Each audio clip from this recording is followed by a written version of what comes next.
We're now joined by Jarrett Maples, Director of the New Jersey Office of Homeland Security and Preparedness. Good to see you again, Jarrett. Great to see you as always, Steve. Thanks for having me on. You got it. Let's get right into this. We're taping on the 16th of February. This will be seen after, but January 6th will live in infamy, if you will. From a Homeland Security, domestic preparedness, et cetera perspective, what did it mean and what will it mean? So I'll start out and say this is exactly what we were talking about in our threat assessments from last year. So we started in February by labeling white supremacy, anti-government, anarchist movements, and they all converged and collided. And that's why we released our second threat assessment, the supplemental threat assessment, in September.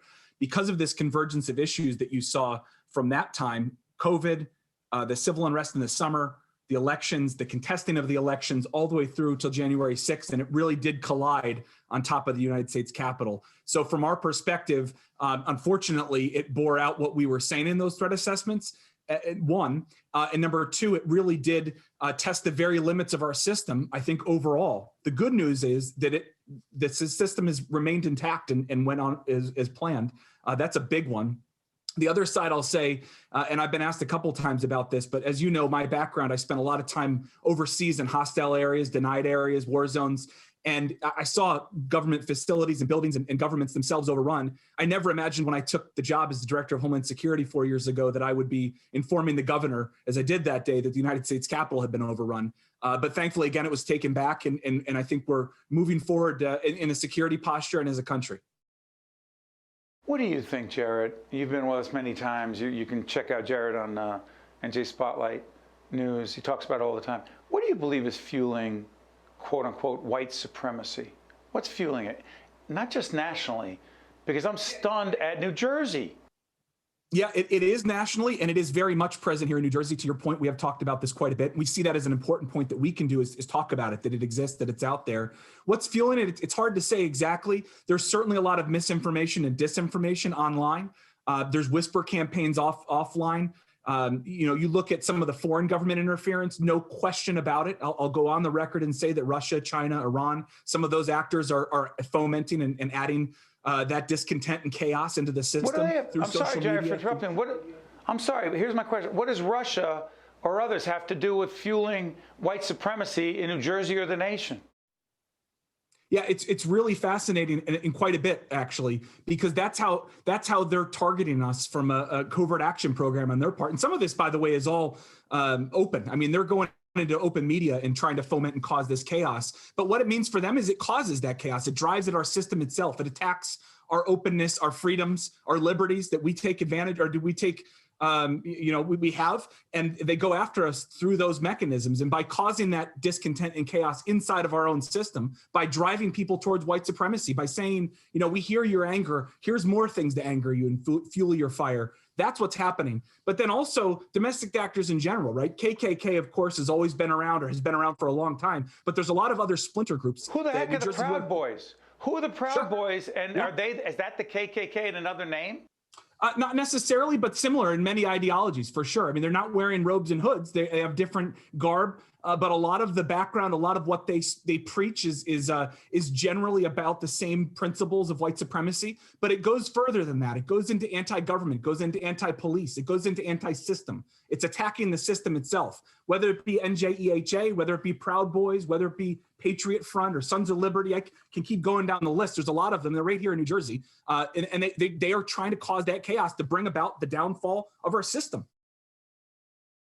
Jared, as I was listening to the people debating, people in Congress, the trial in the Senate, about the president, et cetera, I hear a fair number of folks, not just in Washington, but some of my friends who are Trump fans and were somehow, oh yeah, the 6th was really bad, but what about Antifa? There's always this whataboutism. Where does Antifa fit into the equation of domestic terrorism? So it's a fantastic question. You always hit the nail on the head, and I think it's an important point to make. We are apolitical in our role and how we operate, how we call out domestic terrorism. We call out ideologies as part of our threat matrix. The anarchist movement is part of Antifa, largely adheres to that. And we do consider that a medium threat and probably a higher threat on the back end of this. I think there's a lot of apples and oranges and watermelons and any other type of fruits you can compare in this, other than to say that extremism is extremism in any form, and we will treat it as such. So whether it be the far right or the far left, whether it be the Antifa movement, whether it be the Proud Boys, any movement against our government, any movement to use violence to get your message across and go beyond your constitutionally protected right of protest, that's a problem. And so we view it as such. You know, social media, a huge part of this, fuels a lot of it, and the president being taken off Twitter, others being taken off Twitter, only a part of it. There's so much more than that. But as it relates to the pandemic, what is the role of your office as it relates to social media's role promoting disinformation about the pandemic? And what the heck does that have to do with domestic terrorism? Loaded question, I know. So it is, but again, it's a great question, and it's one that's important to talk about. Early on in March, I got inundated. I mean, March of literally 2020, inundated. we're taping on the 16th of February, 2021. Go ahead. Yeah, so that's right. So it's right. So last year, a year ago or so now. March. Yeah, amazingly enough, a year ago, my phone, I was inundated on text messages, on calls, emails. Is this real? And all my analysts, et cetera. And that text message you mean was COVID. Yeah, in COVID, in March. And it said that there's a text message circulating that said, my friend is a senior ranking official in the military or FEMA, and that America is going to go into this nationwide lockdown, complete lockdown. And it's going to, and it caused a lot of concern. And I'm talking about some pretty senior level folks in private industry, public sector, community leaders. People were really concerned that this was happening. In large parts, it led to the great toilet paper crisis, among other things. And so what you had there was from a foreign entity. I don't want to get into some of the specifics. I'll leave that to our federal colleagues. But that was from a foreign interference campaign, basically. And that was disinformation and misinformation. And once that settled, once that's set, you have these nefarious actors, not just foreign governments, also domestic extremists on both sides of the spectrum, on all sides of the spectrum, realized that you could cause that through disinformation and misinformation, and it caused a problem in our overall response. So what was really an online social media, maybe a legal issue, maybe, you know, with the OAG, et cetera, became a homeland security problem because it was causing that concern inside, that panic inside the system. And that's the exact same narrative and problems that we're seeing throughout the last year, really. You can see why Jared Maples, every day when he wakes up and heads to his office, there is a whole huge, a plethora, if you will, of challenges to deal with. That is Jared Maples, director of the New Jersey Office of Homeland Security and Preparedness. Jared, to you and your colleagues, thank you for the work you do every day. We look forward to following up in the next few months with another conversation. Thanks, Jared. Always great to be with you, Steve. Thank you. Stay safe. You got it. I'm Steve Adubato. That's Jared Maples. We'll be right back. One-on-One with Steve Adubato has been a production of the Caucus Educational Corporation. Funding has been provided by Fedway Associates, Inc., Johnson & Johnson, Englewood Health, the New Jersey Economic Development Authority, New Jersey Sharing Network, the New Jersey Education Association, PSC&G, Caldwell University, and by IBEW Local 102. Promotional support provided by NJ.com and by NJ Biz.